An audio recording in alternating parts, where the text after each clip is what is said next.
Hello friends, welcome back to the new tutorial of the Magento 2. How do different modules interact each other? Like suppose we have a various modules, right?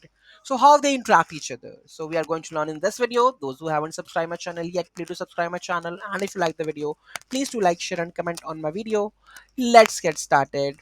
So first of all, Magento 2 is a modular system, meaning different modules, extensions can interact with each other using dependency injection, events, observers, plugins, API calls, XML configurations.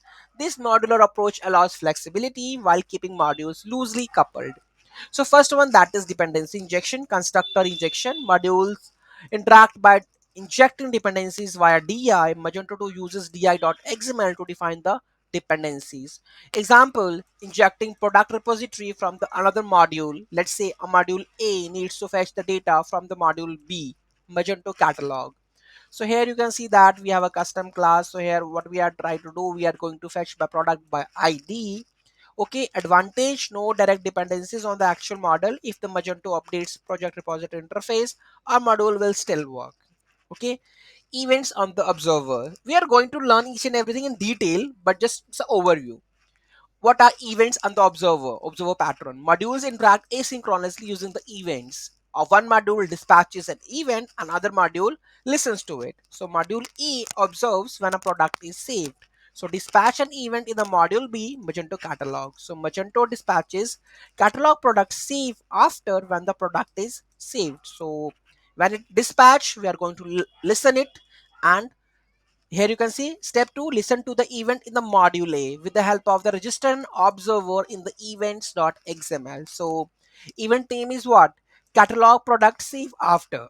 Okay, and the observer we are creating custom, and where it is in the vendor module we are going to create that observer and create that observer. Here you can see that, and here you can see we are going to get product and custom logic we are going to make it over here. So this is what first dispatch the event. After that we have to create an observer in the events.xml, and then we will get the observer, right? And whatever logic you want to make, we can make it up. Okay, so this is the process. Okay, advantage, loose coupling. Module A does not modify the modules B code. Plugin interceptors. Okay, so modify other modules without overriding the core code. Plugins allow modifying a method before after around its executions defined in di.xml. API calls REST and the GraphQL cross module communication. Okay, modules can expose APIs that other modules consume. UI components and the XML configurations. Magento modules interact via layout XML and the UI components. So these are all the steps we can see about how we can do the interaction between the modules in Magento 2. Okay, so this is how the modules interact. Okay, and if I want to override some core functionality, we are going to use all these features in the later videos. Okay, so yeah, that's it for now. Any doubt, any query, do let me know in the comment section. Any suggestions, do let me know in the comment section. Thank you so much for watching this video. Have a great day.